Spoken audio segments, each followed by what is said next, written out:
আমার শক্তির জায়গাটা হলো একটু গুছিয়ে চিন্তা করতে পারা। মানে সবাই যখন চিন্তা করে ওই আউট অফ দ্য বক্স একটু করে ভাবতে পারা, যে সবাই যেখানটায় হয়তো কেউ টাচই করছে না, লেস সিগনিফিকেন্ট মনে করছে, এটা নিয়ে ভাববার দরকার নাই, একদম খুবই মামুলি খুবই তুচ্ছ ব্যাপারটাকেও একটু গুরুত্ব দিয়ে ভাবতে পারা, এটা আমার ভাবনার একটা শক্তির জায়গা হয়তো আমি বুঝি।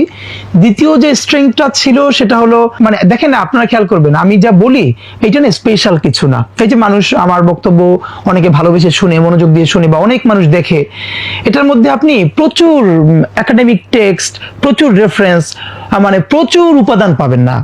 তাহলে মানুষ দেখে কেন? এটা হলো আমার শক্তির জায়গাটা হলো আমার ছোটবেলা থেকে যে জনমানুষকে, একদম গণমানুষকে রিড করতে পারা। মানে আমার খুব কনসিয়াস একটা জায়গা ছিল যে মানুষ যা বলতে চায় সেইটাকে আরো সহজে কিভাবে বলতে চায়। আমার সারা জীবনের একটা যদি যুদ্ধ, সেটা হলো কত সহজ করে চিন্তা করা যায়, কত সহজ করে বলা যায়। তো সহজ করে চিন্তা করা, এইটা আব্বার কাছ থেকে, পুরো পরিবার কাছ থেকে আমরা ভীষণভাবে পেয়েছি। মানে পরীক্ষা একটা খারাপ করছি, তো এটা আব্বার বলতে হয়তো খারাপ লাগতেছে, তো আব্বা অন্য কারো কাছ থেকে শুনে এসে বলতেছে তো এটা কি হয়েছে। মানে যে সহজ করে কিছু না এটা, আর সহজ করে বলাটা, এটা সম্ভবত আল্লাহ আমার জন্য একটু সহজ করেছেন। রবীন্দ্রনাথের একটা কথা আমার জীবনে, এটা খুবই আমি অনেকবার বলেছি, যে সহজ করে বলতে আমায় কহজে, সহজ কথা যায় না বলা সহজে। তো আসলেই সহজ কথা সহজে বলা কঠিন।